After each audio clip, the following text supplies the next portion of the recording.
I was sitting in my car on Elm Street in Stamford, Connecticut, with my hands shaking on the steering wheel and my phone screen glowing with words that made my blood run cold. Mom, grab your things, your car keys, and run without looking back. But let me back up for a moment, because you need to understand how I ended up here, paralyzed with fear in front of my daughter's house on an ordinary Thursday afternoon that turned into anything but ordinary. It started with a simple phone call. I dialed Elena's number around 2:30, planning to ask if I could visit on Saturday for our usual afternoon tea. We'd done this religiously for years before her marriage 2 years ago, and I was trying to reclaim that tradition we'd lost. The phone rang 3 times before she answered, and immediately I knew something was wrong. Hello?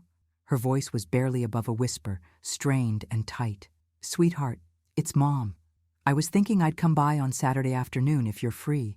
We could have tea like we used to, maybe go through those fabric samples for the guest room you wanted to redecorate. There was a pause that lasted too long. I could hear her breathing, quick and shallow. Mom, I don't think that's a good idea right now. The words hit me wrong. Not the words themselves, but the way she said them. Hurried, scared. Elena, what do you mean? Is everything all right? I think it's better if you don't come. I have to go. Wait, honey, are you? The line went dead. I stared at my phone, my heart starting to pound in that way only a mother's heart can when she knows, absolutely knows that her child is in trouble. I'd raised Elena for 32 years.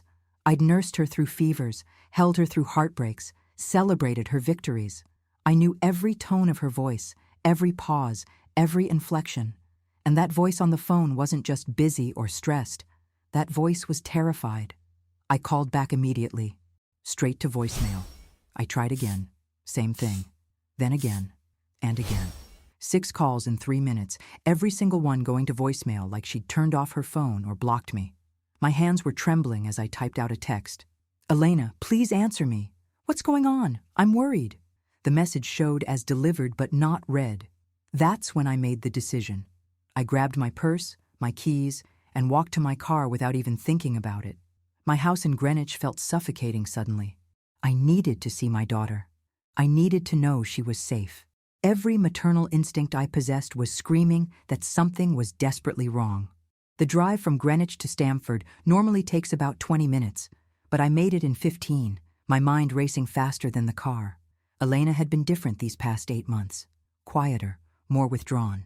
She'd canceled our weekly lunches 3 times in a row, always with excuses that sounded reasonable, but felt wrong. Big project at the architecture firm. Derek and I have plans. I'm just so tired lately, Mom. And I'd let it go. I'd convinced myself I was being an overbearing mother, that I needed to give her space, that this was just the natural evolution of a married daughter building her own life. But deep down, I'd known. I'd known something was wrong with Derek from the moment I met him 18 months after Richard died. My husband's death in that car accident 3 years ago had shattered both of us. Elena and I clung to each other through that grief, 2 women suddenly alone in the world. When Derek appeared in her life, charming and attentive and saying all the right things, I wanted to be happy for her. I wanted to believe he was the good man he appeared to be. But there was something in his eyes that never matched his smile. Something calculating. I'd built a business worth $8.5 million by trusting my instincts about people, and my instincts screamed warnings about Derek Novak. But I'd ignored them. I'd told myself I was being unfair, that I was projecting my own fears onto my daughter's happiness, that I needed to let her make her own choices. Now, turning onto Elm Street, I regretted every moment I'd stayed silent. I parked across the street from her house, a modest colonial that Derek had insisted they buy, despite Elena loving a different property closer to me. My hands were reaching for the door handle when my phone buzzed with a text message. It was from Elena. Mom, grab your things, your car keys, and run without looking back. I stared at the words, my mouth going dry. Run? Run from what? I looked up at the house. The curtains were drawn. Elena's car was in the driveway, but I didn't see Derek's SUV. Everything looked normal from the outside, quiet and suburban and safe. But my daughter had just told me to run. I should have listened. Every logical part of my brain was telling me to start the car, back out, call the police. But I'm a mother, And mothers don't run when their children are in danger. We run toward them. I heard the footsteps before I saw him. Heavy boots on pavement coming from behind my car. My rearview mirror caught the movement, and I turned to look. A man was walking up the street toward Elena's house. He was tall, maybe 6'2", with a shaved head and a thick build that suggested he knew how to use his size. He wore dark jeans and a leather jacket, and even from this distance, I could see the tattoo on his wrist as he lit a cigarette. My blood went cold because I recognized him. Last week, I'd stopped by Elena's firm to drop off the birthday gift I'd picked up for her colleague. Elena wasn't at her desk, so I'd waited in the parking lot. That's when I saw Derek standing by his car, having what looked like an intense conversation with this same man. Their body language was all wrong. Derek had looked nervous, almost scared. The man had been leaning in close, pointing his finger at Derek's chest, his face hard and threatening. I'd asked Elena about it later, casually mentioning I'd seen Derek talking to someone. She'd brushed it off. Oh, probably just a client. You know how demanding some of them can be. But this man wasn't walking like a client. He was walking like someone who owned the street, someone who expected doors to open for him. And he was heading straight toward my daughter's house. A second vehicle pulled up, a black SUV with tinted windows, and parked directly in front of Elena's driveway, blocking it. Another man got out, stockier, wearing sunglasses despite the overcast day. My heart was hammering so hard I could feel it in my throat. I didn't understand what was happening, but I understood danger. I understood threat, and I understood that my daughter was inside that house with these men approaching. I did 3 things in rapid succession. First, I unlocked my phone and dialed 911, keeping the line open but silent in my lap. Second, I grabbed my purse and slung it across my body. Third, I got out of the car. The man with the tattoo stopped when he saw me. He looked confused for a moment, his eyes narrowing as he tried to place who I was and what I was doing there. I walked straight toward him, my phone held up in front of me, recording. "I don't know who you are," I said, my voice surprisingly steady despite the terror coursing through me. "But you're being recorded right now, and the police have been called. I suggest you leave this property immediately." His face shifted from confusion to calculation. He glanced at the phone, then at the house, then back at me. I could see him weighing his options, trying to decide if I was bluffing about the police. "Lady, you should get back in your car," he said. His accent was faint but noticeable. Eastern European, maybe Russian. "This doesn't concern you." "Actually, it does. That's my daughter's house, and you have no business being here." In the distance, I could hear sirens, faint but growing closer. The man heard them too. His jaw tightened, and he looked at his partner by the SUV. Some unspoken communication passed between them. That's when Elena burst out of the front door. "Mom!" Her voice was raw with panic and relief. She ran down the walkway in bare feet, wearing yoga pants and an oversized sweater that looked like it had been thrown on in a hurry. Her face was pale, her eyes red and swollen like she'd been crying for hours. When she reached me, she grabbed my arm so tightly it hurt. "Why didn't you run?" she sobbed. "I told you to run." "I'm not leaving you, baby. Never." Behind her, Derek appeared in the doorway. He looked terrible. His usually neat hair was disheveled, his shirt wrinkled, his face pale and sweaty. When he saw the man with the tattoo, something like terror crossed his features. "Volkov, please, I just need more time." "Time's up, Derek," the man, Volkov, said coldly. His eyes moved from Derek to Elena to me, and I saw him doing mental calculations, assessing assets, determining value. It made my skin crawl. "You promised payment. You promised collateral. You have neither. This is very disappointing." The sirens were getting louder. 2 police cars were turning onto our street, lights flashing. Volkov looked at Derek with something between contempt and pity. "You're finished," he said in a low voice. Then he turned to his partner and spoke rapidly in Russian. Both men moved quickly back to the SUV. "This isn't over," Volkov called out before getting in. "You owe $420,000. We'll collect what we're owed, one way or another." The SUV pulled away just as the police cars arrived, screeching to a stop in front of Elena's house. 2 officers got out quickly, hands on their weapons, eyes scanning for threats. Elena was shaking in my arms, her whole body trembling like she might collapse. I held her tighter, trying to absorb her fear, trying to be strong enough for both of us, even though I was terrified too. "Ma'am, we received a 911 call from this location," one of the officers said, approaching us carefully. He was young, maybe 30, with kind eyes that reminded me of Richard. "What's the situation here?" I opened my mouth to answer, but Elena spoke first, her voice cracking.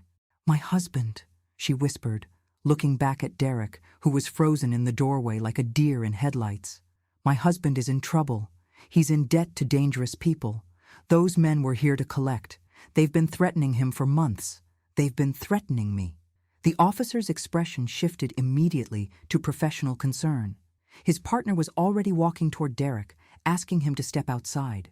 "And he's been threatening me too," Elena continued, her voice getting stronger even as tears streamed down her face. "He controls everything.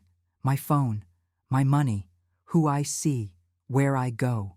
He told me if I talked to anyone, especially my mother, things would get worse. He said he'd make sure I lost everything." I felt rage building inside me, hot and sharp. Derek had done this. Derek had isolated my daughter, terrorized her, put her in danger. The man I'd welcomed into our family, the man I'd tried to give the benefit of the doubt, had been systematically destroying my daughter's life. "Ma'am, I need you to tell me everything," the officer said gently to Elena. "Start from the beginning." Elena looked at me, her eyes full of pain and shame and relief, all mixed together. She squeezed my hand. "I should have told you sooner, Mom. I should have called you months ago, but I was scared. I thought I could fix it. I thought I could handle it on my own. And I didn't want you to worry, and I didn't want you to say I told you so. And I just—" "Shh, baby. None of that matters now," I interrupted, brushing her hair back from her face, like I used to when she was little. "I'm here. I'm not going anywhere. We're going to fix this together." The second officer was putting Derek in handcuffs. I heard him reading Miranda rights, something about fraud and coercion and threats. Derek was protesting, his voice rising in pitch, claiming it was all a misunderstanding, a business deal gone wrong, nothing criminal. But Elena was talking now, telling the officer everything. About the gambling debts, about the men who'd been calling and texting threats, about how Derek had used her name and information to try to secure loans without her knowledge, about how he'd told her that her trust fund, the one Richard had set up and I managed, was the only thing that could save him, about how he'd been pressuring her for months to convince me to release funds early. "And there's something else," Elena said quietly, looking at me with eyes that held a secret. "Mom, I'm pregnant. 6 weeks. I found out last month, and I haven't told anyone because I didn't know what to do. I didn't know how to leave him when I'm carrying his child."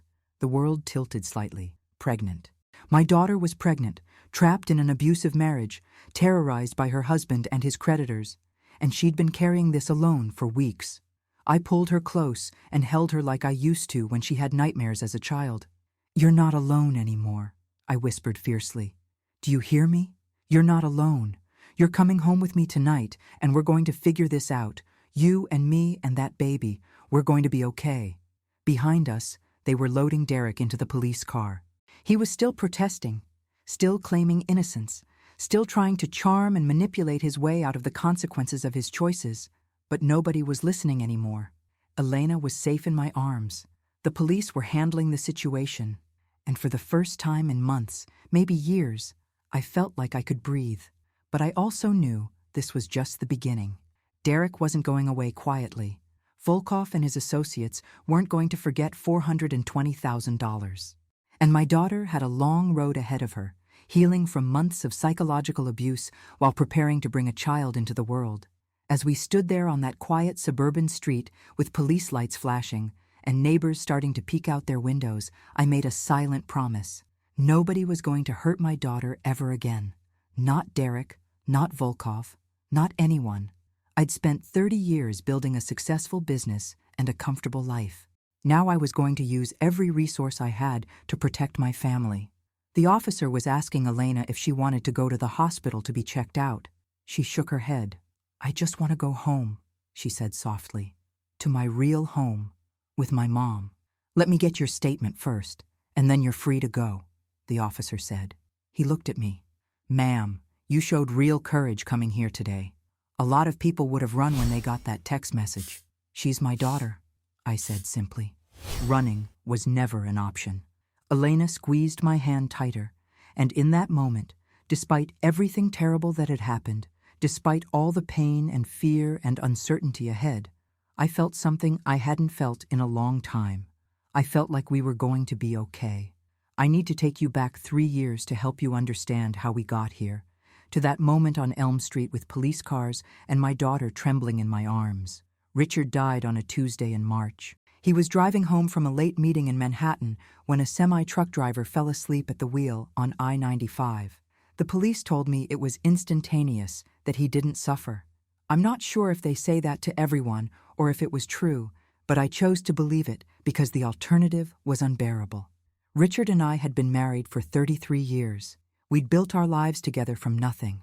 When we met, I was a 22-year-old esthetician working in a small salon in White Plains, and he was a junior analyst at a financial firm in Stamford. We weren't rich, we weren't connected. We were just two people who worked hard and loved each other and wanted to build something meaningful. I started my first medical spa when Elena was 5 years old.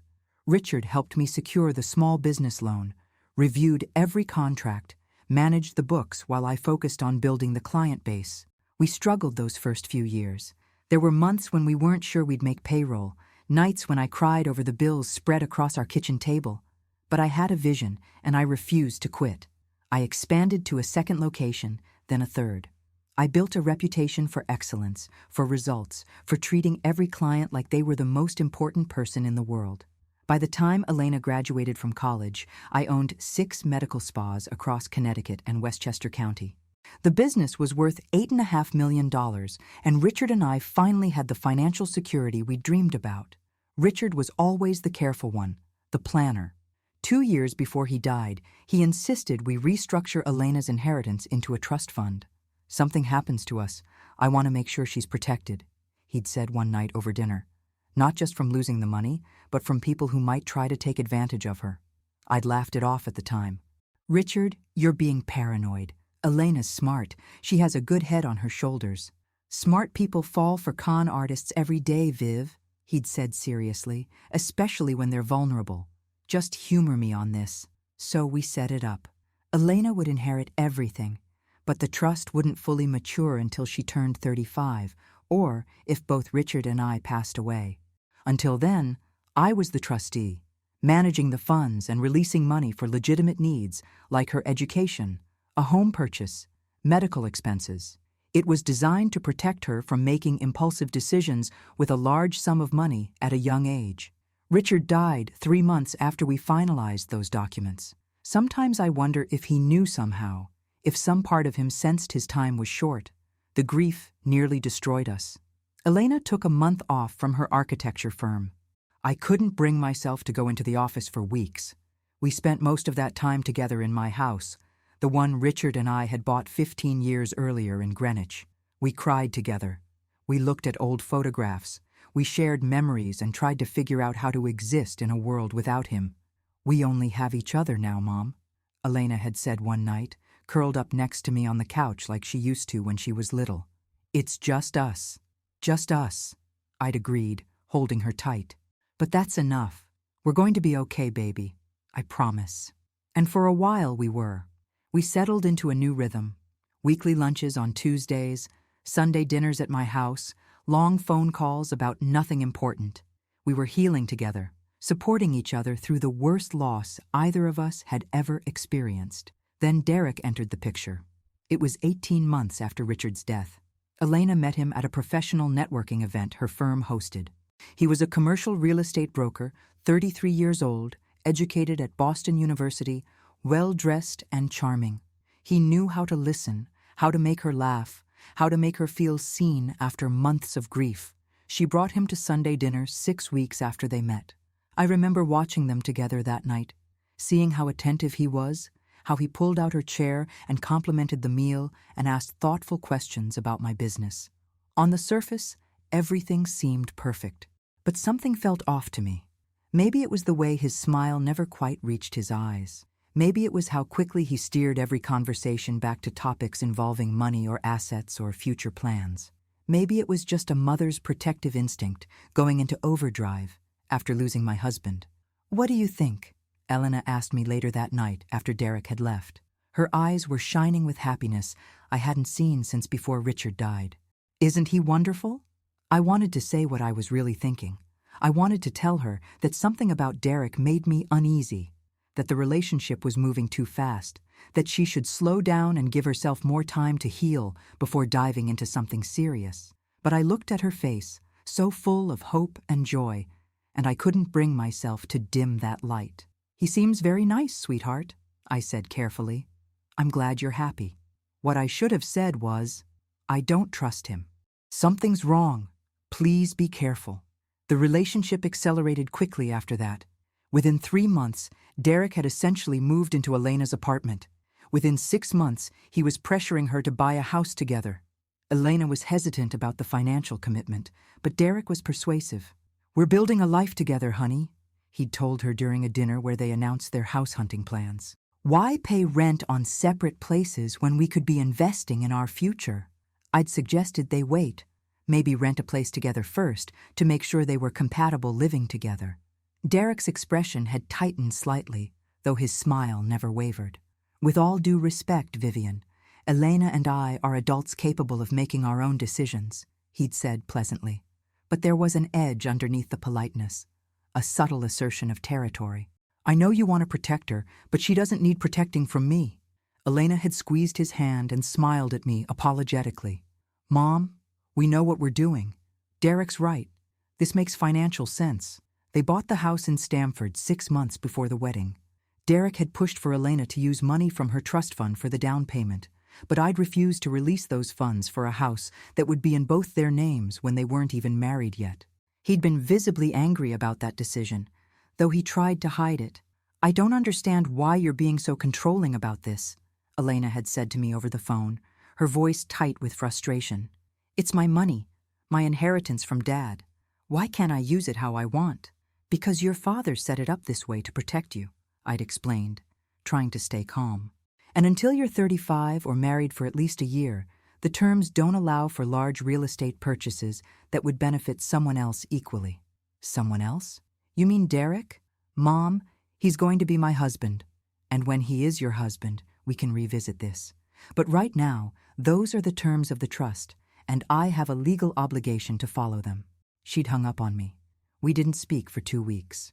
It was the longest we'd gone without talking since Richard died, and it killed me. But I held firm because I knew Richard would have wanted me to. Eventually, Elena apologized. They found a different solution, taking out a larger mortgage that Derek claimed he could easily cover with his real estate commissions. The house cost $450,000. They put down 10%, which Elena paid from her savings. They got married 10 months later, in a small ceremony at a boutique hotel in Greenwich. It was lovely and intimate, about 60 guests, mostly Elena's friends and colleagues, and my friends who'd watched her grow up. Derek's side was noticeably smaller. His parents were there, pleasant enough people from a middle-class background in New Jersey. He had a brother who was a high school teacher in Newark, and a handful of friends from college. I walked Elena down the aisle because Richard couldn't. I held her hands during the mother-daughter dance and tried not to cry. I gave a toast about how happy I was that she'd found love again after so much loss. And the entire time, a small voice in my head was screaming that something was terribly wrong. The change started subtly after the wedding. Elena canceled our Tuesday lunch one week because of a work deadline. Then another week because she wasn't feeling well. Then another because Derek had surprised her with a last-minute weekend trip. Our Sunday dinners became every other week, then once a month. When we did see each other, Elena seemed different, quieter, more careful with her words. She'd glance at her phone frequently, and sometimes I'd catch a flash of anxiety cross her face when Derek's name appeared on the screen. "Is everything okay?" I'd asked her more than once. "Everything's fine, Mom. Just busy with work and adjusting to married life." But I could see her losing weight. I could see the dark circles under her eyes that she tried to cover with makeup. I could see the way she tensed when her phone rang. 6 months into the marriage, I ran into one of Elena's colleagues from her architecture firm at a charity event. She'd pulled me aside during cocktail hour. "I hope this isn't overstepping," she'd said carefully. "But is Elena okay? She's been so withdrawn lately. She used to join us for happy hours after work, but now she always says Derek's expecting her home. And a few times when we've tried to call her on weekends to grab coffee or lunch, Derek answers her phone and says she's busy." My stomach had dropped. "Derek answers her phone?" "Yeah. It's happened 3 or 4 times now. We've kind of stopped trying to reach out because it's awkward. But we miss her, you know? She's not herself lately." I'd thanked her for her concern and promised to check in with Elena. But when I tried to bring it up, Elena had gotten defensive. "Derek doesn't control me, Mom. He answers my phone sometimes when I'm in the shower or my hands are full. It's not a big deal. You're reading into things that aren't there. I'm just worried about you, sweetheart. You seem stressed. I'm fine. And I'd be less stressed if you'd stop interrogating me about my marriage." I'd backed off again, terrified of pushing her away completely. But I couldn't ignore my instincts. I reached out to James Sullivan, an old friend of Richard's who'd worked in corporate investigations before retiring. I didn't hire him officially. I just asked him to quietly look into Derek's background as a favor. What he found made my blood run cold. Derek had been married before, very briefly, 9 years ago, under a slightly different name. Derek Michael Novak, instead of Derek M. Novak. The marriage had lasted only 14 months before his ex-wife filed for divorce, citing financial abuse and fraud. She'd accused him of taking out credit cards in her name, forging her signature on loan documents, and systematically draining her savings account. The case had been settled out of court with a non-disclosure agreement, which explained why nothing showed up in standard background checks. James only found it because he still had connections in certain databases. I sat in James's office staring at the file, my hands shaking. "There's more," James had said grimly. "I found 2 other women he dated seriously before Elena. Both relationships ended badly, both women claiming he'd used them financially. One filed a restraining order. Nothing criminal was ever proven, but the pattern is clear, Vivienne. Your son-in-law is a predator who targets financially stable women." I'd taken the file home and stared at it for 3 days, trying to figure out what to do. If I showed it to Elena, would she believe me? Or would Derek convince her I'd fabricated it to break them up? Would telling her push her further into his control? I made the decision to wait, to gather more information, to find the right moment to approach her with evidence she couldn't deny. That was 8 months ago. 8 months of watching my daughter disappear further into Derek's manipulation. 8 months of hating myself for not acting sooner. 8 months of that file sitting in my safe, evidence of the monster my daughter had married, while I tried to figure out the perfect way to save her. And now, standing on that street with police cars surrounding us, I realized there never would have been a perfect moment. I should have told her the truth the day I found out. I should have risked her anger, her disbelief, her rejection, because my silence almost cost her everything. The police kept us at Elena's house for 2 hours that Thursday afternoon, taking statements, photographing evidence, documenting everything. I called my attorney, Mitchell Brennan, from the front lawn, while Elena sat wrapped in a blanket on her porch steps, looking small and broken. "Vivienne, slow down," Mitchell said calmly. He'd been my business attorney for 15 years and had handled Richard's estate. "Tell me exactly what happened." I explained everything as clearly as I could manage with my hands still shaking. The threatening men, Derek's debts, the months of abuse Elena had hidden from me. When I finished, there was a long silence on the other end. "I need you to bring Elena to my office tomorrow morning," Mitchell said finally. 9 o'clock. We're filing for emergency divorce, restraining order, and I'm going to loop in a colleague who specializes in financial fraud. If Derek's been using Elena's information to secure loans, we need to protect her immediately before this gets worse. It's already worse, Mitchell. These men, Volkov and his associates, they know where she lives. They know about our family's money. Which is why Elena's not going back to that house. She's staying with you tonight, correct? Of course. Good. Keep her close. I'll have a security consultation set up by tomorrow afternoon. And Vivienne? That file James Sullivan gave you 8 months ago about Derek's past? Bring it. Guilt washed over me again. I should have told her sooner. Yes, you should have, Mitchell said bluntly. But beating yourself up won't help her now. Action, Will. See you tomorrow at 9. Derek was taken to the police station for questioning. The officers explained he wasn't technically under arrest yet, but they needed to investigate Elena's claims about financial coercion and the threatening situation with Volkov. They'd hold him as long as legally possible while they built their case. Elena and I drove back to Greenwich in silence. She stared out the window, one hand resting on her still flat stomach, tears sliding down her cheeks quietly. I wanted to say something comforting, something that would make this better, but words felt inadequate. When we got to my house, Elena went straight upstairs to her old bedroom without speaking. I heard the shower running for almost 40 minutes. I made chamomile tea and set it outside her door, then went to my own room and finally allowed myself to fall apart. I sat on the edge of my bed and cried harder than I had since Richard's funeral. I cried for my daughter's pain, for the months she'd suffered alone, for my own failure to protect her. I cried angry tears at Derek for what he'd done, terrified tears about the dangerous men who'd threatened my family, and guilty tears for every moment I'd stayed silent when I should have spoken. Around midnight, I heard Elena's bedroom door open.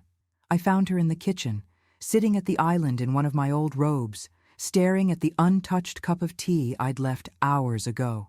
I kept thinking I could fix it, she said quietly without looking at me, that if I just tried harder, loved him better, was more understanding about his stress, things would get better.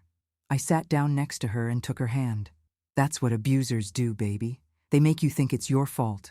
They make you think you're the problem. When did it start? She finally looked at me, her eyes red and exhausted. When did you know something was wrong with him? I took a deep breath. The first night you brought him to dinner. Something felt off to me from the beginning. Why didn't you say anything? Because I was afraid of pushing you away. Because you looked happy for the first time since your father died, and I didn't want to ruin that. Because I told myself I was being overprotective and paranoid. I paused. And because 8 months ago, I found out things about his past that I should have told you immediately. But I convinced myself I needed to wait for the right moment. Elena's eyes widened. What things? I got up and went to my study, retrieved the file from the safe, and brought it back to the kitchen. I laid it in front of her and watched as she opened it and began reading. Her face went through a series of emotions: shock, horror, recognition, rage. He was married before, she whispered, staring at court documents from Derek's first divorce. He told me I was his first serious relationship. He told me he'd never found the right person until me. He lied about everything, Elena. His name, his past, probably his feelings. James found evidence of a pattern. He targets financially successful women, particularly ones who are vulnerable. You were grieving your father. You were the perfect mark. She read through the entire file in silence, her jaw getting tighter with each page. When she finished, she looked at me with devastation in her eyes. You knew about this for 8 months and didn't tell me? I'm so sorry. I thought I was waiting for the right time. But there was no right time. I should have told you the day I found out. I could have left him 8 months ago, Mom, before things got this bad. Before he racked up hundreds of thousands in debt and brought criminals to our doorstep. Before I got pregnant with his child. Her voice cracked on the last word. I know, and I will never forgive myself for that. I failed you. Elena was quiet for a long moment. Then she said something that surprised me. I wouldn't have believed you. What? 8 months ago, if you'd shown me this file, I wouldn't have believed you. I would have thought you fabricated it or misunderstood or were trying to control me. Derek had me so twisted around by then, so convinced that you were the problem, that you'd never accepted him, that you wanted to keep me dependent on you. She shook her head. He's good at what he does, Mom. Really good. He would have had an explanation for everything in this file, and I would have believed him over you. But now I've lived with him long enough to see the truth. Now I've watched him manipulate and control and lie. Now I've felt the fear of wondering what he'll do next, of walking on eggshells in my own home, of being too scared to reach out to you because he'd made me believe you were the enemy. She looked at me with tears streaming down her face. I'm sorry I didn't see it sooner. I'm sorry I pulled away from you. I'm sorry I let him come between us. I pulled her into my arms and held her while she sobbed. We're both sorry. We both made mistakes. But we're going to fix this together, starting tomorrow. The next morning, we met Mitchell at his office at 9 sharp. His colleague, Rebecca Winters, was already there. She specialized in financial fraud and domestic abuse cases, a sharp woman in her 50s with kind eyes and a no-nonsense demeanor. "First things first," Rebecca said, pulling out paperwork. "We're filing for emergency divorce based on abuse, coercion, and fraud. We're also requesting an immediate restraining order preventing Derek from contacting Elena, approaching her workplace, or coming within 500 feet of both her and you, Vivienne." "Will that hold?" I asked. "Given yesterday's incident with the police, absolutely. We have documented threats, evidence of financial manipulation, and witness testimony. The judge will grant this today." "What about the debt?" Elena asked quietly. "The $420,000 Derek owes to those men? Am I responsible for that?" Rebecca shook her head firmly. "Not if we can prove you had no knowledge of it and didn't benefit from it. From what you've told me, Derek incurred this debt through gambling, correct?" "Yes. I found out 3 weeks ago when I discovered messages on his laptop. He'd been going to underground poker games and betting on sports through illegal bookies. He'd lose thousands in a single night." Elena's voice was hollow. "When I confronted him, he broke down crying, said he had a problem, promised to get help. Then 2 days later, I found more messages. He'd bet another $15,000 and lost. Did he ever use your money directly for gambling?" "He took over our joint account 6 months ago. Said he'd manage our finances since he was better with money than me. I was so stupid." "You weren't stupid," Rebecca interrupted firmly. "You were being abused. That's what abusers do. They isolate, they take control, they make you doubt yourself. Now, did you ever sign anything related to his debts? Loan applications? Guarantees?" Elena hesitated. "I don't think so. But he had me sign a lot of papers over the past year. Documents for the house, refinancing papers, insurance forms. He'd put them in front of me while I was distracted or tired and say, 'Just sign here, it's routine stuff.' I never read them carefully." Rebecca and Mitchell exchanged looks. "We need to pull every document that has your signature," Mitchell said. "If Derek forged anything or had you unknowingly co-sign for his debts, we need to know now." The meeting lasted 3 hours. We signed papers, made statements, developed strategy. By noon, the restraining order was filed and would be served to Derek by end of day. By 2 o'clock, Rebecca had started the process of freezing all joint accounts and pulling credit reports to see what damage Derek had done to Elena's finances. "I need you to prepare yourself," Rebecca said gently to Elena as we were wrapping up. "We're likely going to find more debt, more fraud, more lies. Men like Derek don't stop at 400,000. That's just what he owes to Volkov. There are probably credit cards, personal loans, maybe even fraudulent mortgages." Elena nodded numbly. She'd been quiet for the last hour, processing everything. "What about the men who threatened us?" I asked. "Volkov and his associates? What's stopping them from coming after Elena again?" "I've already contacted a colleague in the Manhattan DA's office who handles organized crime," Rebecca said. "I'm passing along everything we know about Volkov. They'll want to talk to both of you. These men operate in a gray area. Technically, Derek's debt to them is from illegal gambling, which means it's not legally enforceable. But that doesn't stop them from using intimidation and violence to collect. So we're just supposed to hope they decide it's not worth it?" My voice came out sharper than I intended. "No, which is why I'm also arranging private security for both of you, at least until we assess the level of threat. And I'm recommending you install comprehensive security systems at both residences. These men are businessmen in their own twisted way. Once they realize Derek has no assets and his wife is divorcing him, they'll likely cut their losses and move on to more profitable targets." "Likely," I repeated, "but not definitely. Nothing's definite in situations like this, Vivienne. But we're doing everything possible to protect your family." That afternoon, a security consultant came to my house. His name was David Chen, former FBI, now running a private security firm. He walked through every room, assessed vulnerabilities, and laid out a comprehensive plan. "You have good bones here," he said. "Gated community, decent setback from the street. But your current security system is 15 years old and basically worthless. We need cameras covering every entrance, motion sensors, upgraded locks, panic buttons in key locations. Same for Elena's apartment if she's staying there, though frankly, I'd recommend she stays here for the foreseeable future." "I'm not going back to that house," Elena said. She was sitting on the couch, arms wrapped around herself. I don't care about my things. I don't want anything from there. We'll send people to get your belongings, I assured her. You don't have to go back. David quoted us a price for the security upgrades. It was substantial, $48,000 for installation and monitoring. I didn't hesitate. Do it. How fast can you get it installed? I can have a crew here tomorrow morning. Full installation will take 2 days. That night, Elena and I had dinner in my kitchen. I made her favorite, chicken piccata with angel hair pasta, the meal I'd cooked every birthday since she was 7. She picked at it, eating maybe 3 bites. I'm pregnant with a monster's child, she said suddenly, setting down her fork. What am I supposed to do with that? I reached across the table and took her hand. You're pregnant with your child. Whatever else Derek is, that doesn't change the fact that this baby is yours, and you get to decide what happens next. I don't know if I can do this alone. You're not alone. You have me.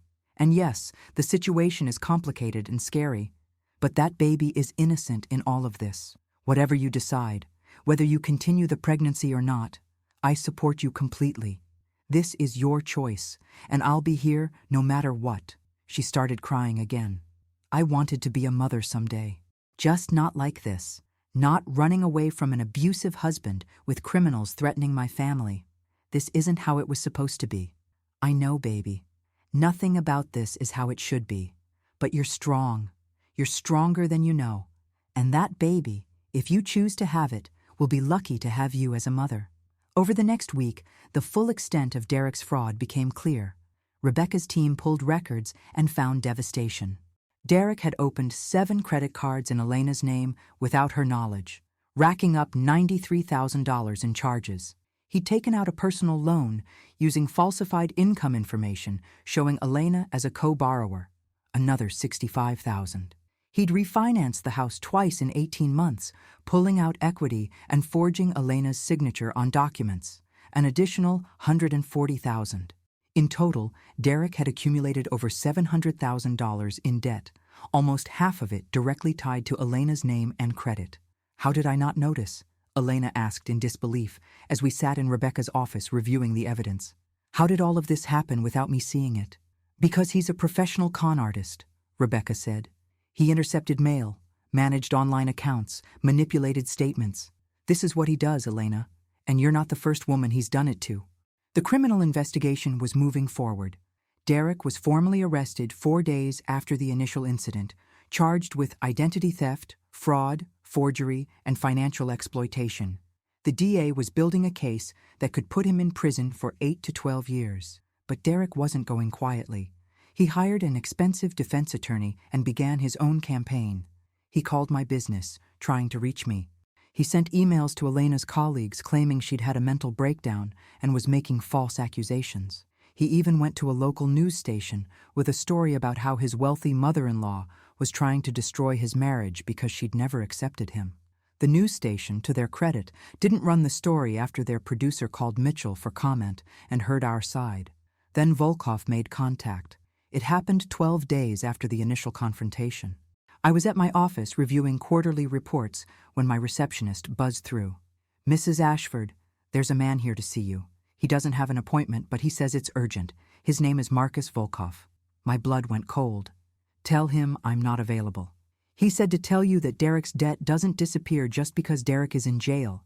He said you'd want to hear what he has to say. I should have called security immediately. I should have called the police. Instead, against every ounce of better judgment, I said, send him in. Volkov entered my office like he owned it. He wore an expensive suit this time, looked almost respectable, except for the cold calculation in his eyes. He sat down without being invited. Mrs. Ashford, thank you for seeing me. You have 2 minutes to say whatever you came to say before I have security remove you and call the police. He smiled slightly. No police necessary. I'm here as a businessman to discuss a business matter. Your son-in-law owes me a substantial amount of money. He cannot pay. Normally, in such situations, we have ways of collecting. But Derek, unfortunately, has no assets. His house will be seized. His car, worthless. He's going to prison. There's nothing to collect from him. That's not my problem. Ah, but it could be. You see, Derek was quite talkative about his family connections, about his wealthy mother-in-law, who owns a very successful business, about trust funds and inheritance. He painted a picture of family assets that could cover his debts easily if only his controlling mother-in-law would release them. Derek is a liar who committed fraud. Nothing he told you was true. I've since learned that, Volkov said calmly. Which brings me to my proposal. I'm a reasonable man, Mrs. Ashford. I don't want trouble with you or your daughter. You seem like good people caught up in Derek's mess, so I'm offering you a deal. Pay me $200,000, less than half of what Derek actually owes, and we walk away. You never see us again. Your daughter raises her baby in peace. Everyone moves on. The audacity of it stunned me speechless for a moment. You're attempting to extort me. I'm offering you a business solution to a problem. Derek made promises using your family's name. That creates a certain liability. $200,000 eliminates that liability. Get out of my office. His expression didn't change. Think about it, Mrs. Ashford. $200,000 is nothing to someone with your assets. Consider it the price of peace of mind, of safety for your pregnant daughter, of ensuring certain unfortunate individuals don't take an interest in your family. I said get out. He stood slowly. I'll give you 1 week to consider. After that, the price goes up. Or perhaps we pursue other means of collection. He placed a business card on my desk. Call me when you're ready to be reasonable. After he left, I sat shaking in my chair for 10 minutes before I called Mitchell. He's escalating, Mitchell said grimly. Trying to recoup losses before Derek's assets are completely liquidated. Don't respond. Don't engage. We're documenting everything and passing it to law enforcement. But that night, lying awake at 3 a.m, listening to Elena toss and turn in the next room, I wondered if paying might be the simplest solution. $200,000 to make this nightmare disappear, to protect my daughter and grandchild from men like Volkov. Then I remembered what Rebecca had said. Men like Derek don't stop, and men like Volkov see payment as weakness, as an invitation to ask for more. No, we weren't paying. We were fighting. Whatever it took, however long it took, we were going to end this the right way, with Derek in prison and Volkov understanding that my family was not to be touched. The war was just beginning, and I wasn't backing down. The turning point came exactly 19 days after that Thursday afternoon when everything exploded. I was in my office on a Tuesday morning when Mitchell called. His voice had an edge I'd never heard before, something between urgency and barely contained rage. Vivienne, I need you to come to my office immediately. Bring Elena. There's been a development. What kind of development? Not over the phone. Just get here, now. Elena and I arrived within 40 minutes. Rebecca was already there, along with Detective Sarah Morrison from the Financial Crimes Unit who'd been handling Derek's case. The expressions on their faces made my stomach drop. What happened? I asked, before I'd even fully sat down. Detective Morrison opened a laptop and turned it toward us. Yesterday evening, Derek Novak posted bail. His attorney arranged it through a bail bondsman. He was released at 6:43 p.m. How is that possible? Elena's voice was thin with fear. The charges against him are serious, but not serious enough for the judge to deny bail entirely, Mitchell said grimly. We argued against it, but Derek's attorney convinced the judge he wasn't a flight risk. He surrendered his passport, agreed to an ankle monitor, and his parents put up their house as collateral. Where is he now? I demanded. That's the problem, Detective Morrison said.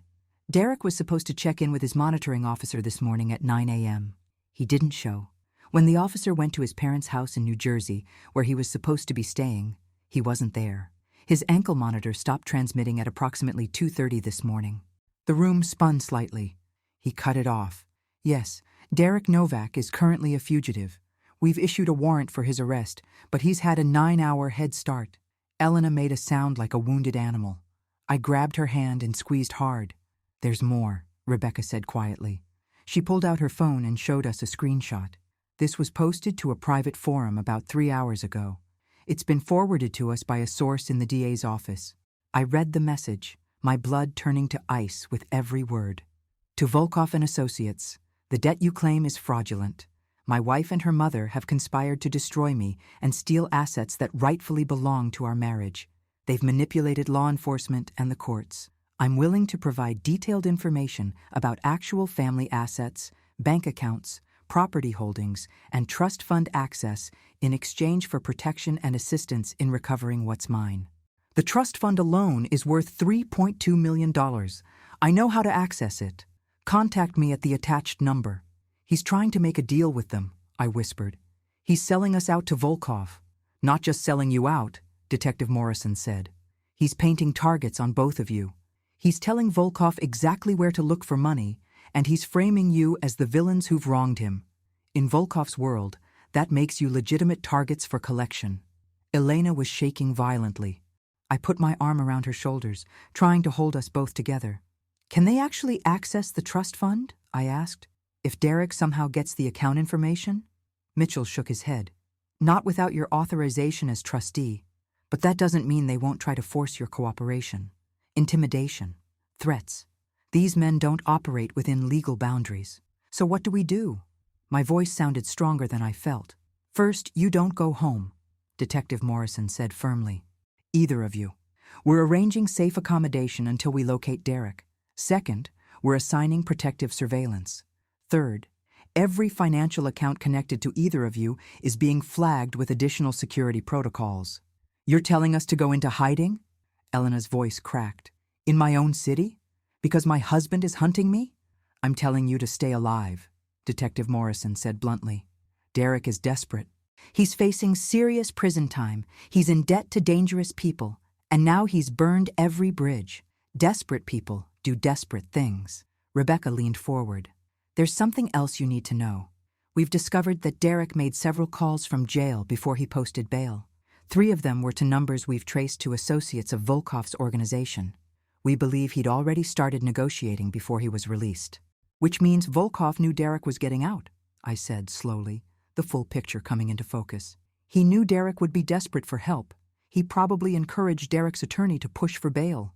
That's our theory, Detective Morrison confirmed. Volkov is using Derek as an asset, someone who has insider information about your family's finances and vulnerabilities. In exchange, Volkov might offer Derek protection, money to run, maybe even help leaving the country. But once Derek gives them what they want, Elena started. Derek becomes expendable, I finished. They'll use him to get to our assets, then eliminate him as a loose end. Mitchell nodded grimly. Which is why we need to find him before that happens. Not to protect Derek. He made his choices, but to prevent him from causing more damage. We spent the next 2 hours planning. Detective Morrison arranged for us to stay at a secure corporate apartment building in Westport that catered to executives needing temporary housing. It had 24-hour security, controlled access, and camera coverage. We'd stay there under assumed names until Derek was apprehended. David Chen, our security consultant, was contacted to sweep both my house and Elena's for any tracking devices Derek might have planted. He found 3, one in Elena's old laptop that Derek had given her as an anniversary gift, one in a decorative picture frame in my living room that Derek had brought as a housewarming gift years ago, and one in Elena's car. He's been watching us this whole time, Elena said numbly, as David showed us the tiny devices. Planning this. Not the whole time, David said. These are relatively new installations, probably within the last few months. My guess is Derek started planning his exit strategy when he realized the walls were closing in. That evening, Elena and I moved into the Westport apartment with 2 suitcases each and nothing else. The apartment was nice enough, modern, clean, sterile. It felt like a hotel room, temporary and unreal. Elena stood at the window looking out at the parking lot below, one hand on her stomach. She was 12 weeks pregnant now, just starting to show slightly. I keep thinking about all the signs I missed, she said quietly, or maybe didn't want to see. He was always so interested in your business, Mom. Always asking questions about revenue, about assets, about the trust fund. I thought he was just trying to understand my family, but he was gathering intelligence the whole time. He fooled both of us, I said, standing beside her. That's what predators do. They study their prey. I'm not prey, Elena said, and something in her voice had changed. When she turned to look at me, I saw something new in her eyes, not fear anymore. Anger. I'm done being a victim. I'm done hiding. Derek wants a war? Then let's give him one. Elena. No, Mom, listen to me. Derek thinks we're soft targets. He thinks we'll roll over because we're scared. But he's wrong. You built an $8 million business from nothing. You survived losing Dad and kept going. I'm your daughter. I have your strength in me too. So, here's what we're going to do. She laid out her idea, and as I listened, I felt pride and terror mixing together in my chest. It was risky. It was possibly reckless, but it was also brilliant. Are you sure? I asked when she finished. I've never been more sure of anything, Elena said. Derek made the mistake of thinking pregnancy made me weak. But this baby… She placed both hands on her stomach. This baby makes me dangerous, because now I'm not just fighting for myself. I'm fighting for my child's future. And I will burn Derek's whole world down before I let him anywhere near my family.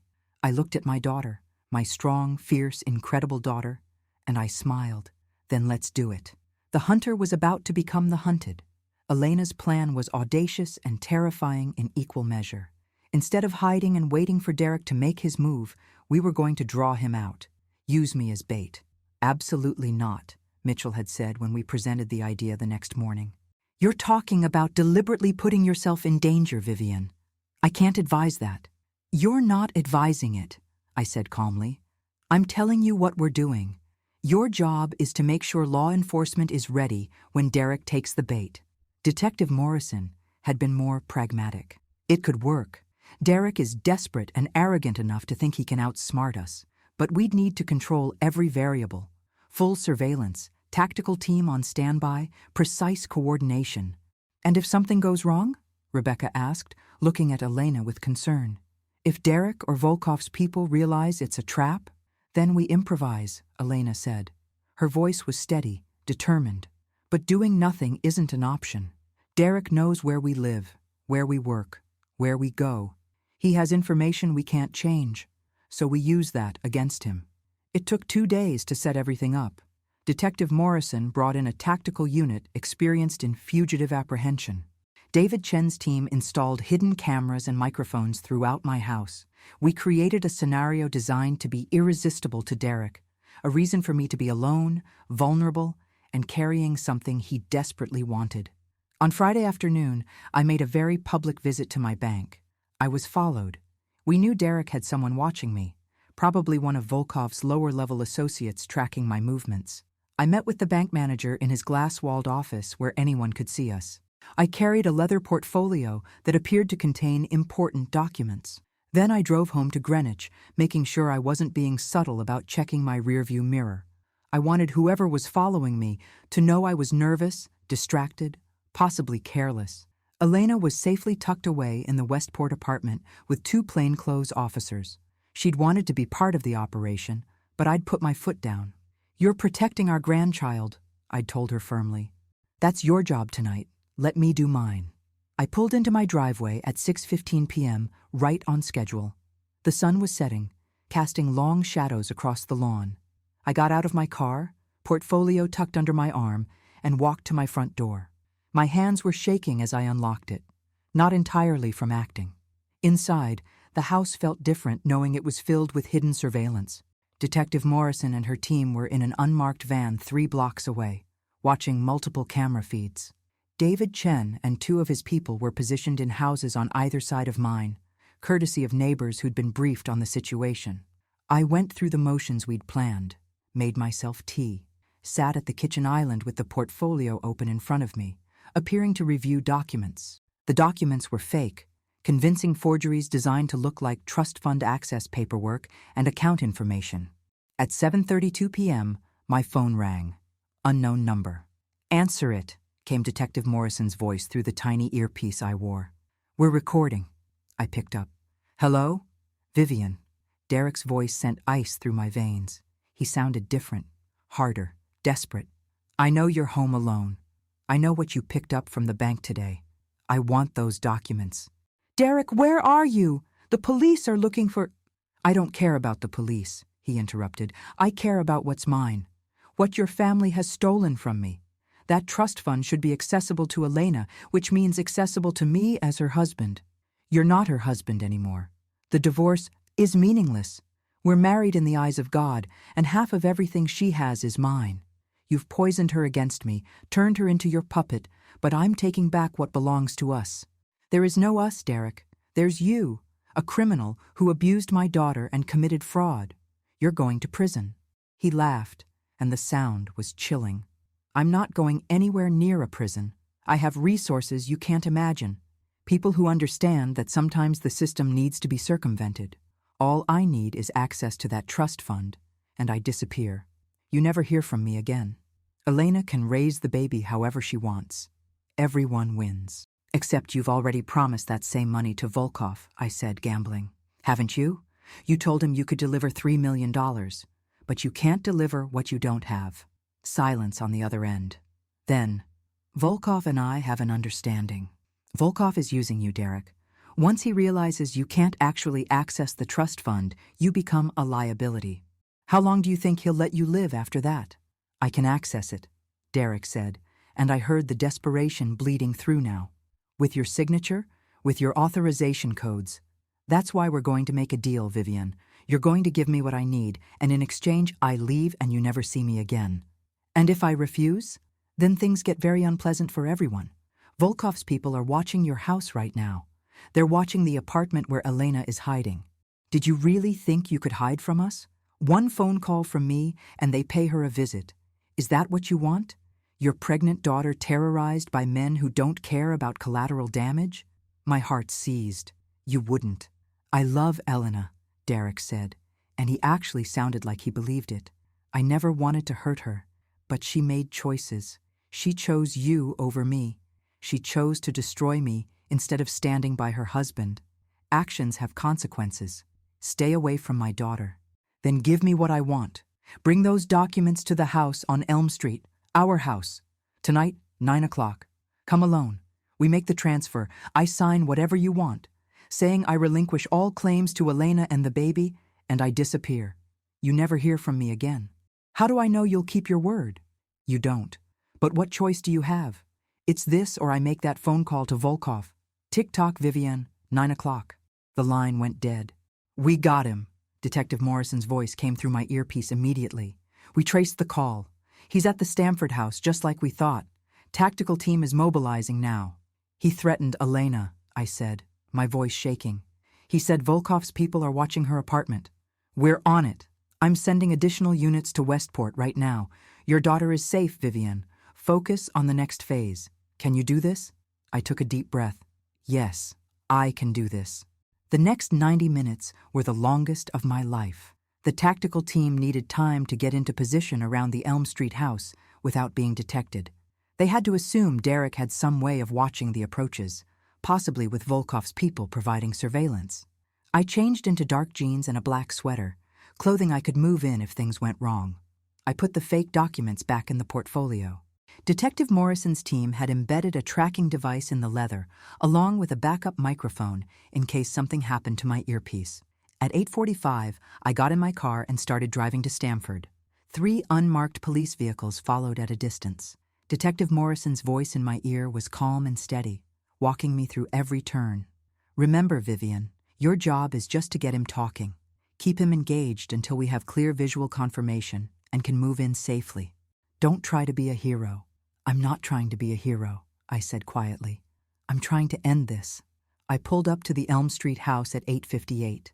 The street was dark, quiet, seemingly deserted, but I knew there were at least a dozen law enforcement officers positioned in the shadows, watching, waiting. The house was dark except for one light in the living room. I could see movement inside through the sheer curtains. Derek, pacing. I got out of the car, portfolio in hand, and walked to the front door. It opened before I could knock. Derek looked terrible. He'd lost weight, his face was haggard and unshaven, his eyes had a wild, desperate quality. He'd cut off the ankle monitor himself. I could see the raw, bloody skin around his ankle where he'd sawed through it. "Vivienne," he said, stepping aside to let me in. "Right on time.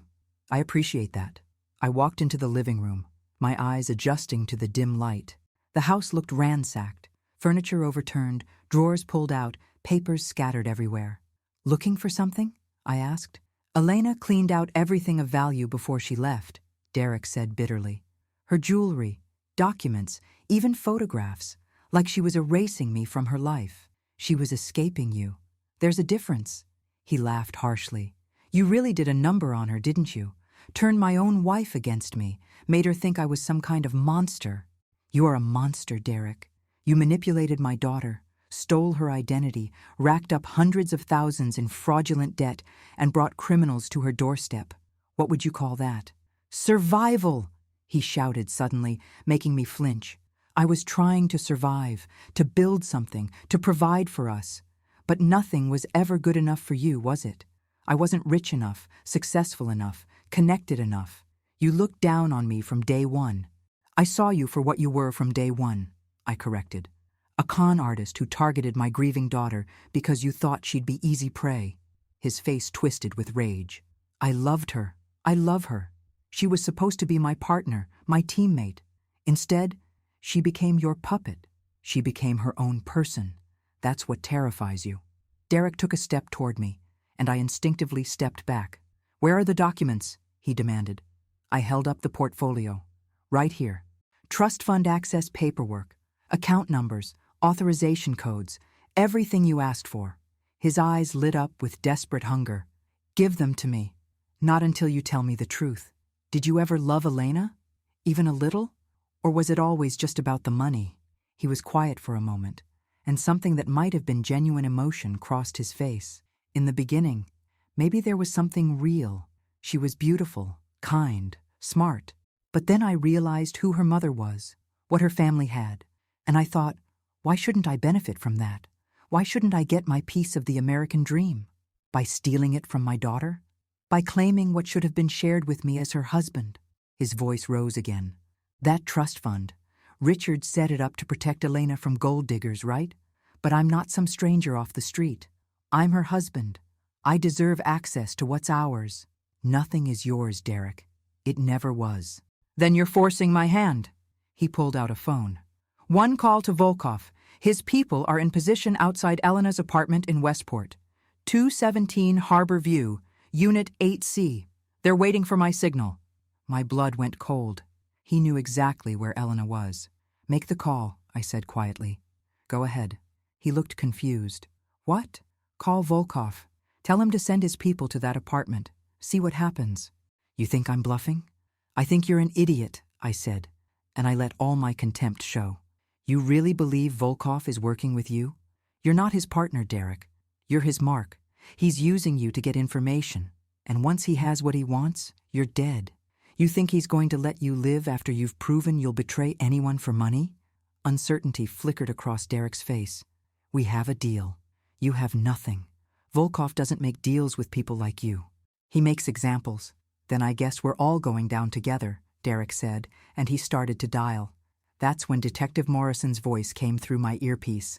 Moving in. Get down, Vivienne. Now. The front door exploded inward. Police! Hands up! Drop the phone! Derek spun around, confusion and panic on his face. Officers poured through the door, weapons drawn, shouting commands. I dropped to the floor like I'd been instructed, covering my head with my arms. On the ground! On the ground now! Derek made a stupid choice. He ran. He bolted toward the back of the house, still clutching his phone. I heard crashing, more shouting, sounds of a struggle. Then silence. An officer helped me to my feet. Are you all right, Mrs. Ashford? I'm fine. Did you get him? We got him. He tried to go out the back window. Didn't make it 10 feet before Tactical had him. They brought Derek through the living room in handcuffs a few minutes later. He looked broken, defeated, the desperate energy completely drained from him. When he saw me, something like recognition crossed his face. You set me up, he said quietly. This whole thing was a trap. This whole thing was justice, I corrected. You hurt my daughter. You threatened my family. Did you really think there wouldn't be consequences? I loved her, he said again. And this time, he sounded almost like he believed it. I really did love her, in my own way. Your way was poison, I said. And Elena deserves so much better. They led him away. Detective Morrison appeared at my side, looking satisfied. Clean apprehension. No injuries. He's going away for a long time, Vivienne. What about Volkov? Derek said his people were watching Elena's apartment. Already handled. We picked up 2 men in a vehicle outside the Westport building about 20 minutes ago. Low-level associates. They're talking, trying to cut deals. Volkov's organization is about to have a very bad week. I felt my legs go weak with relief. It's really over? The immediate danger is over. Derek's in custody. Volkov's people are scattered. There will be trials and legal proceedings, but yes, the crisis is over. I called Elena immediately. She answered on the first ring, her voice tight with anxiety. "Mom, are you okay? The officers here won't tell me anything." "It's over, baby," I said, and I started crying for the first time all night. "They got him. Derek's in custody. You're safe. We're both safe." I heard her sobbing on the other end. "I was so scared. I thought he was going to hurt you."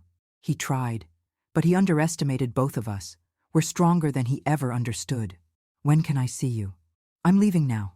I'll be there in 30 minutes. I handed my earpiece and microphone to Detective Morrison's tech, gave my statement to 3 different officers, and finally got back in my car. My hands were shaking so badly I could barely hold the steering wheel, but we'd done it. We'd fought back against a predator and won. Derek was going to prison. Volkov's organization was being dismantled, and Elena was safe. As I drove through the dark streets toward Westport, toward my daughter, I thought about Richard, about how he'd set up that trust fund to protect Elena from exactly this kind of situation, about how his foresight had been the foundation that kept Derek from completely destroying our family. "We got him, Richard," I whispered into the empty car. "We protected our girl. She's going to be okay." And for the first time in weeks, I actually believed it.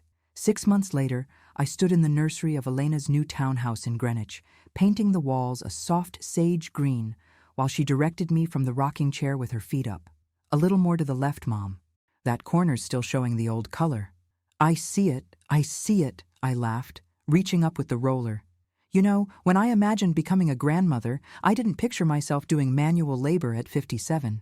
"You insisted on doing it yourself," Elena pointed out, one hand resting on her very pregnant belly. "I offered to hire painters. And miss this? Never." I stepped back to admire the work. "Besides, this baby deserves a room that was made with love, not just money." Elena smiled, that genuine, peaceful smile I'd thought I'd lost forever during those dark months with Derek. "Come feel this," she said, reaching out her hand. I set down the roller and went to her, placing my palm on her stomach. A strong kick thumped against my hand, and I felt tears prick my eyes like they did every time. "She's strong," I said softly. "Just like her grandmother," Elena said, "and her mother." The townhouse was 3 doors down from my house, close enough for me to be involved, but far enough for Elena to have her independence. We'd found it 2 months ago, and I'd purchased it outright, a gift for my daughter and grandchild, a safe haven that no one could ever take from them. The legal proceedings had been exhausting, but ultimately satisfying. Derek pleaded guilty to 14 counts of fraud, identity theft, forgery, and financial exploitation in exchange for a reduced sentence of 12 years in federal prison. His attorney had tried to negotiate for less, but Rebecca had been relentless, presenting evidence of not just Elena, but 3 other women Derek had victimized over the years.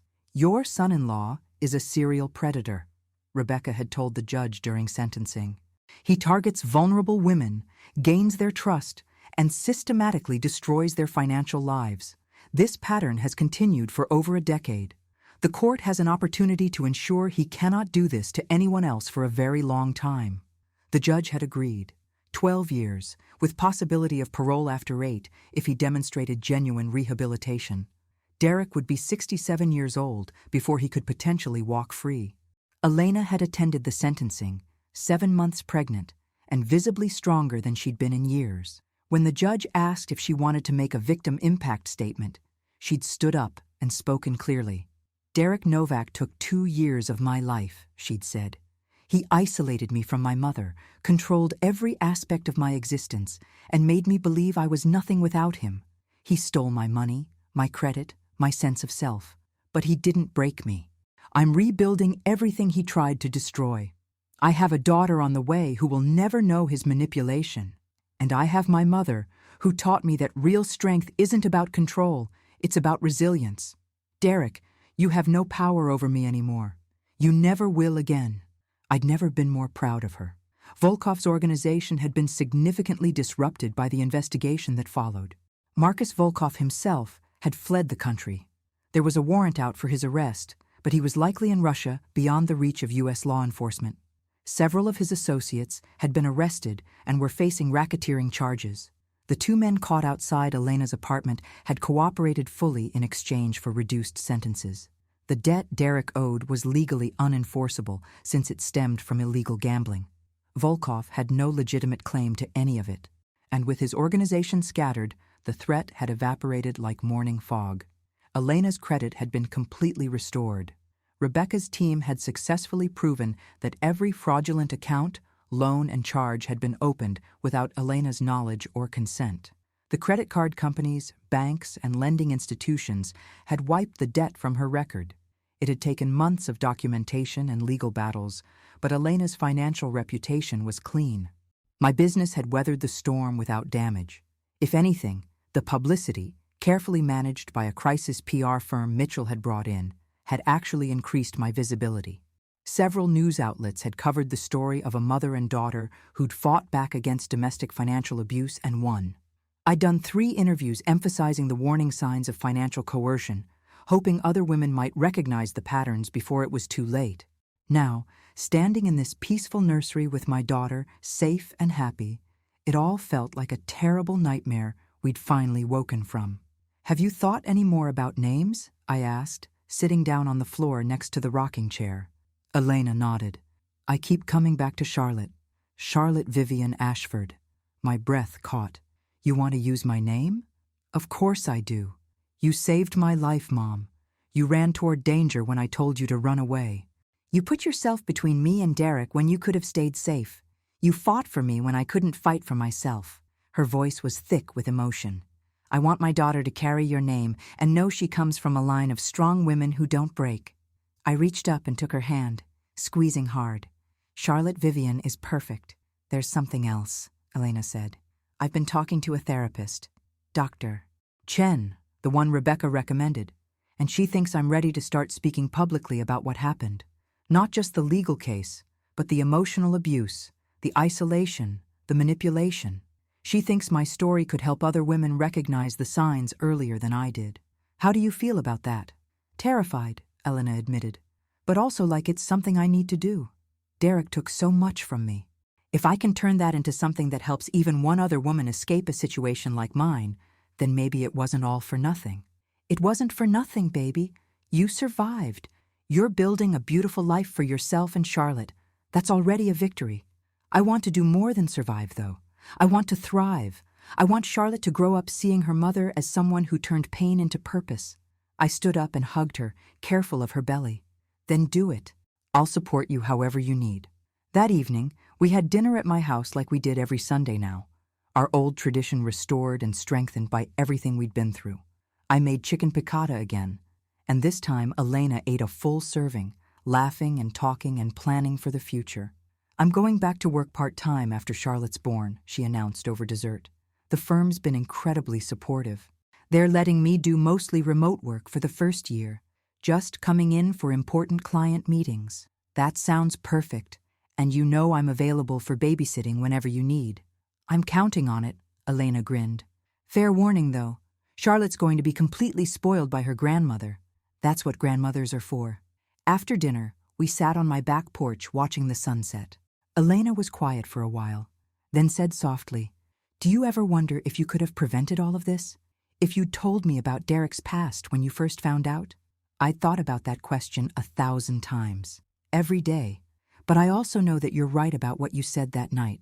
You wouldn't have believed me 8 months earlier. Derek had you too convinced that I was the problem. I hate that I let him do that I pulled away from you. You were being abused. That's what abusers do. They isolate their victims from support systems. It wasn't your fault, Elena. None of it was your fault. I know that intellectually.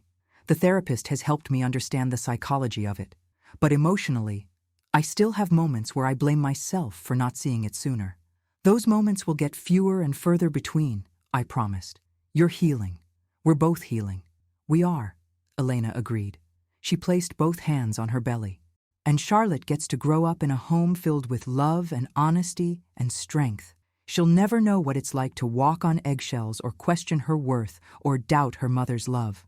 No, she won't, because she has you as her mother, and me as her very involved grandmother who will teach her all about standing up for herself. Elena laughed. She's going to be unstoppable, just like her mother. 2 weeks later, Elena went into labor at 3 in the morning. I met her at Greenwich Hospital, and Charlotte Vivienne Ashford was born at 7:42 a.m., weighing 7 pounds, 3 ounces, with a full head of dark hair and her mother's beautiful eyes. When the nurse placed her in my arms for the first time, I looked down at my granddaughter and made her a silent promise. I would protect her the way I'd protected her mother. I would teach her to trust her instincts, to value herself, to never let anyone diminish her light. I would make sure she grew up knowing she came from survivors, from fighters, from women who turned their pain into power. Elena was exhausted but radiant, watching me hold Charlotte. "What are you thinking, Mom?" "I'm thinking about how Richard would have loved her, how he protected her before she was even born by setting up that trust fund, how everything he did was to keep our family safe. He'd be proud of us," Elena said, "of how we fought back, how we protected each other." He would be. And he'd be absolutely smitten with this little girl. Charlotte made a small sound, her tiny hand wrapping around my finger. In that moment, holding my granddaughter while my daughter rested peacefully nearby, I felt something I hadn't felt in years. Complete peace. The nightmare was over. Derek was in prison where he belonged.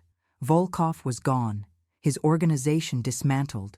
Elena was safe, strong, and building the life she deserved. And Charlotte, beautiful Charlotte, would grow up surrounded by love, protected by 2 generations of women who'd learned that real strength isn't about control or manipulation or power over others. Real strength is about resilience, about standing back up when life knocks you down, about running toward danger when someone you love needs protecting, about turning pain into purpose and survival into triumph.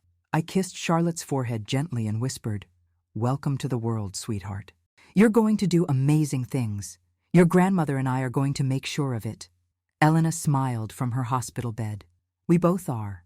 And in that peaceful hospital room, with my daughter and granddaughter safe beside me, I knew with absolute certainty that we were going to be more than okay.